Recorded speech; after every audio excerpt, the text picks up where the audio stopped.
అందరికీ నమస్తే అండి. Welcome to Gopi government job information YouTube channel. మనకి గుంటూరు జిల్లా మెడికల్ డిపార్ట్మెంట్ నుంచి పోస్టులు రిలీజ్ అయినాయండి. చూడండి ఇక్కడ paramedical staff, DO data entry operator, sanitary attendant ఇవి కాంట్రాక్ట్ అండ్ అవుట్సోర్సింగ్ బేస్గా రిలీజ్ అయినాయి. వాటి డీటెయిల్స్ మనం చూసుకుందాము. ఓకేనా. చూడండి ఇప్పుడు ఏజ్ రిలాక్సేషన్ చూస్తే ఓసీకి అయితే 42 ఇయర్స్ అండి. ఎస్సీ ఎస్టీ బీసీకి 47 ఇయర్ వరకు మనం అప్లై చేసుకోవచ్చు. ఎక్స్ సర్వీస్ మ్యాన్ అనుకో ఇది ఇంకా మీ అన్నీ ఫిజికల్ ఛాలెంజ్ పర్సన్ ఇవన్నీ మీరు చూసుకోవచ్చు. మనం అయితే ఇప్పుడు ఏం చేస్తున్నాం అంటే ఎలా అప్లై చేయాలనేది మనం ఇప్పుడు డిస్కస్ చేస్తాము. అప్లికేషన్ అనేది మనం పైకి స్క్రోల్ చేస్తే అప్లికేషన్ కూడా ఉందండి. దాన్ని మనం జిరాక్స్ తీసుకొని ఫిల్ చేసిన తర్వాత ఈ సర్టిఫికేట్స్ని మనం ఎన్క్లోజ్ చేయాలి. ఓకేనా. చేసి చూడండి రిజిస్టర్ పోస్ట్ ద్వారా అన్న పంపించాలి, లేదా డ్రాప్ బాక్స్ అని అక్కడ డిఎంహెచ్ ఆఫీస్ దగ్గర పెట్టారు, అక్కడన్నా మనం సబ్మిట్ చేయాలి. ఎప్పుడు లోపు 2 ఫిబ్రవరి 2 లోపు. ఓకేనా. సర్టిఫికేట్స్ అన్నీ ఇవన్నీ మీరు చూసుకోవచ్చు. అయితే అప్లికేషన్ ఫీ ఎంత అయ్యా అంటే 800. ఓసీ బీసీ క్యాండిడేట్స్కి 800 మనం పే చేయాలి. అది SC ST PH ex service మ్యాన్స్కి అయితే 500. ఎలా పే చేయాలనేది ఇక్కడ ఇచ్చాడు చూడండి. చూడు బ్యాంక్ అకౌంట్ నెంబర్ ఇచ్చాడు. ఓకేనా. ఐఎఫ్ఎస్సి కోడ్ ఇచ్చాడు, ఇవన్నీ ఇచ్చాడండి. మనం ఫోన్లో పే చేసేసి ఒక ట్రాన్సాక్షన్ ఐడి అనేది వచ్చింది. జనరల్గా మనం ఫోన్పే చేసినప్పుడు ఏదైనా ట్రాన్సాక్షన్ ఐడి ఒకటి వచ్చింది కదండి, దాన్ని మనం రాసుకోవచ్చు. దాన్ని సేవ్ చేసుకొని దాన్ని అప్పుడు అప్లికేషన్ దగ్గర ఆ ట్రాన్సాక్షన్ ఐడి అన్న వేయచ్చు. లేకపోతే ఆ బ్యాంక్ దగ్గరికి వెళ్ళినా వాళ్ళైనా ఆ ట్రాన్సాక్షన్ ఐడి అవన్నీ ఇస్తారు. ఓకేనా. ఓకే. ఇప్పుడు నెక్స్ట్ సెలక్షన్ మెథడ్ అండి, చాలా చాలా ఇంపార్టెంట్. ఎలా సెలక్షన్ చేస్తారయ్యా అంటే చూడండి, టోటల్ 100 మార్క్స్కి అండి. 100 మార్క్స్ 75% మన యొక్క ఎడ్యుకేషన్ అంటే ఇప్పుడు నేను 10th క్లాస్ మీద అప్లై చేశాను అనుకో, నా 10థ్లో వచ్చిన మార్క్స్ని 75 మార్క్స్ తీసుకుంటారు. ఓకేనా. మళ్ళీ వాళ్ళు ఎక్స్పీరియన్స్ ఉండిద్ది. ఓకేనా. ఎక్స్పీరియన్స్ బేస్గా కొన్ని మార్క్స్. మళ్ళీ నా 10th క్లాస్ మీద నేను అప్లై చేశాను అనుకోండి, అది 10th క్లాసు 2015లో అయిపోయింది. ఓకేనా. 2015లో అయిపోతే ఇప్పుడు ఎన్ని సంవత్సరాలండి? ఒక 10 ఇయర్స్ వేసుకోండి. 10 ఇయర్స్. ఓకేనా. 10 అంటే ఇయర్కి వచ్చి 1 మార్క్ లెక్క. 10 ఇయర్స్కి 10 మార్క్స్ కలుపుతారు నాకు. దేంట్లో? మెరిట్ లిస్ట్లో. ఓకేనండి. అట్లా మళ్ళీ నాకు ఎక్స్పీరియన్స్ ఉందనుకోండి. ఓకేనా. నాకు ఎక్స్పీరియన్స్ మార్క్స్ కూడా కలుస్తాయి. చూడండి ఇక్కడ. చూడండి ఇప్పుడు ఇగో 2.5 మార్క్స్ ఏమో 6 మంత్స్కి. 6 మంత్స్కి వచ్చి 2.5 మార్క్స్. ఇది మళ్ళీ ఏరియాని బట్టి కూడా అండి. చూడండి ఇక్కడ ట్రైబల్, రూరల్, అర్బన్ ఏరియా అని ఉండే కదా, ఏరియాని బట్టి. అంటే ఆ ఏరియాస్లో ఉన్న హాస్పిటల్ మీరు పనిచేస్తే, ఓకేనా, ఆ ఏరియాస్లో ఉన్న హాస్పిటల్ మీరు పనిచేసినట్లయితే అక్కడ ఏరియాని బట్టి మార్క్స్. ట్రైబల్ ఏరియాలో 2.5 మార్క్స్ ఫర్ 6 మంత్స్కి. ఇప్పుడు నేను ట్రైబల్ ఏరియాలో 1 ఇయర్ చేశానంటే నాకు 5 మార్కులు యాడ్ అవుతాయి. దేంట్లో? మెరిట్ లిస్ట్లో యాడ్ అవుతాయి. ఓకేనా. అదే రూరల్ ఏరియాలో నేను పనిచేశానంటే 2 మార్క్స్ 6 మంత్స్కి. అంటే ఒక 1 ఇయర్ చేస్తే నేను 1 ఇయర్ చేసినట్టయితే నాకు ఎన్ని మార్క్స్ యాడ్ అవుతాయండి? 4 మార్క్స్ యాడ్ అవుతాయి. అట్లా.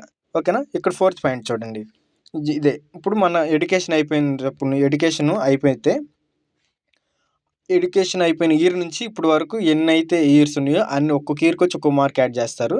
అది మన మెరిట్ లిస్ట్లో. ఓకేనా. ఇది ఇక్కడే 1 marks for each completed year of acquire. అది అట్లా మనకి మెరిట్ లిస్ట్ అనేది ప్రిపేర్ చేస్తారు. చాలా చాలా మంచిదండి. ఎందుకంటే కొంతమంది అప్లై చేయరు, కొంతమందికి తెలీదు. చాలా తక్కువ మార్కులు వచ్చిన వాళ్ళు కూడా ఇటువంటి జాబులు అప్లై చేసి పొందుకున్నారు. ఇప్పుడు ఎవరు లేకపోతే ఏముందండి, ఈజీగా జాబ్ వచ్చింది. నాకు తెలిసిన వాళ్ళు అట్లాగే ఒక ఆయన అసలు ఓపెన్ 10th రాశాడు. ఓపెన్ 10th రాస్తే పోస్టులు పడ్డాయి, ఎవరు అప్లై చేయలే. ఒక మహా అయితే ఆ పోస్ట్కి ఒక 10 మంది అప్లై చేశారు. 10 మందిలో ఓపెన్ 10th రాసిన ఈయనే మెరిట్ లిస్ట్ ఫస్ట్ ఉంది, ఆయనకి ఇచ్చేసారు జాబు. అట్లా చాలా మంచిగా ఉంటాయండి జాబులు కూడా. మీరు దయచేసి అప్లై చేసుకోండి. ఓకేనా. మరి నెక్స్ట్ మనం వెళ్ళిపోదాం, క్వాలిఫికేషన్స్ చూద్దాము. ల్యాబ్ టెక్నీషియన్ చూడండి, medical lab technology recognized by the government of Andhra Pradesh. ఇవన్నీ మీరు ఇంకా చూసుకోవచ్చు. 2 ఇయర్స్ ఇంటర్మీడియట్ వొకేషనల్ కోర్స్ ఉంది డిఎంఎల్టీలో.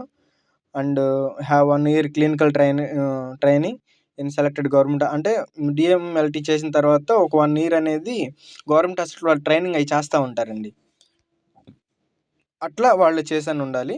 సో మీరు అట్లా, లేదా 2 ఇయర్స్ అప్రెంటిస్షిప్ ట్రైనింగ్ అది ఇంక ఈ మీరు చూసుకోవచ్చు బీఎస్సీ ఇదంతా. అంటే మీ క్వాలిఫికేషన్స్ బట్టి మీరు అప్లై చేసుకోవచ్చు. ఫార్మసిస్టు ఇదన్నా డి ఫార్మా లేదా బీ ఫార్మా ఇవన్నీ మనం చూసుకోవచ్చు. ఇక్కడ చూడండి డీఈఓకైతే డిగ్రీ విత్ పీజీడీసీ అంటే పీజీడీసీ అంటే అది కంప్యూటర్ సర్టిఫికేట్ అండి. డిగ్రీలో కంప్యూటర్ ఉన్న ఓకే.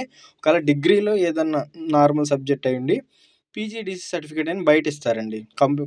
కంప్యూటర్ ఇన్స్టిట్యూట్స్‌లో మనం వెళ్ళి అడిగితే అక్కడ కోర్సు చేయాలి.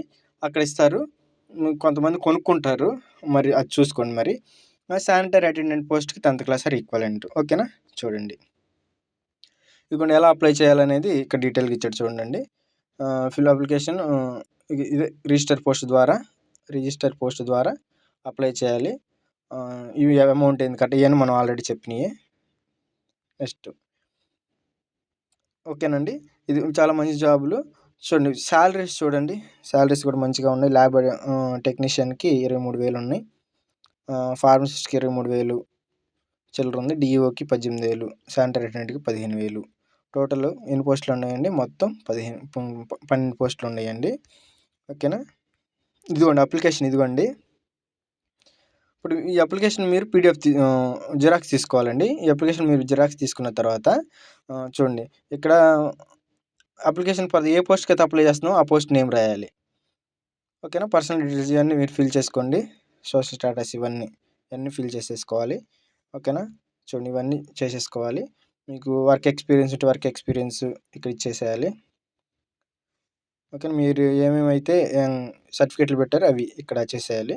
ఓకేనా? ఇంక ఇక్కడ మీ లాస్ట్‌లో ఇక్కడ మీ సిగ్నేచర్ చేసి ఓకేనా? సబ్మిట్ చేసేస్తే వాళ్ళు మెరిట్ లిస్ట్ అనేది వెబ్సైట్‌లో పెడతారండి. గుంటూరు వెబ్సైట్ ఉంది కానీ జిల్లాకు వచ్చి ఒక వెబ్సైట్ ఉంది. గుంటూరు వెబ్సైట్‌లో వీటి యొక్క మెరిట్ లిస్ట్ ఎంతమంది అప్లై చేశారు ఏంది దీంట్లో అయితే ఫ్రాడ్ అయితే ఉండదండి. ఎందుకంటే అప్ టు అసలు అంటే జాబ్ ఇచ్చినంత వరకు మొత్తం డీటెయిల్స్ సైట్‌లో పెట్టేస్తారు. అంటే ఇప్పుడు ఎంతమంది అప్లై చేశారు? ఇప్పుడు శానిటరీ అటెండెంట్ ఉందనుకోండి. ఆ పోస్ట్‌కి ఎంతమంది అప్లై చేశారు? ఎవరికి ఎన్ని మార్క్స్ వచ్చినాయి? ఓకేనా? లేదా వాళ్ళకి ఎక్స్‌పీరియన్స్ మార్క్స్ ఎన్ని కలిసినాయి?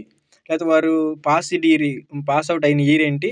ఆ పాస్ అవుట్ ఇయర్ నుంచి ఎన్ని మార్క్స్ కలిసినాయి? అట్లా ప్రతిదీ టాప్ టు అసలు రిక్రూట్‌మెంట్ మొత్తం సైట్‌లో అప్‌లోడ్ అయ్యిద్దండి. దీంట్లో ఏం ఫ్రాడ్ అమౌంట్ కట్టించుకోవటం అట్లేం ఉండదు. ఓకేనా? దయచేసి అప్లై చేసుకోండి. మంచి పోస్టులు వదిలేయొద్దు. ఎవరు లేకపోతే మనకే జాబ్‌లు వస్తాయండి. అట్లా నాకు తెలిసినోళ్ళు ఉన్నారు కూడా. ఓకేనా? దయచేసి మన ఛానల్ మాత్రం మీరు సబ్స్క్రైబ్ చేయండి. నేను ప్రతిదీ ఇట్లా గవర్నమెంట్ నోటిఫికేషన్ లాగా ఇచ్చినవి పీడిఎఫ్ రూపంలో ఎక్స్ప్లెయిన్ చేస్తున్నాను. ఓకేనా? మన యొక్క ఛానల్ ప్రొఫైల్ పిక్ చూస్తే ఇంకా దాంట్లో ఏమేమి ఉండి మీకు మనం ఏమేమి కంటెంట్ ఇస్తున్నామో మీకు అది అర్థమైద్ది. అక్కడ మనం ఛానల్ ప్రొఫైల్ పిక్‌లో ఉంటాయి. అది చూడండి ఏమేమి కంటెంట్ మనం ప్రొవైడ్ చేస్తామో మీరు చూడండి. దయచేసి మన ఛానల్ మాత్రం సబ్స్క్రైబ్ చేయండి. మీ ఫ్రెండ్స్‌కి షేర్ చేయండి. ఓకేనండి? Thank you so much.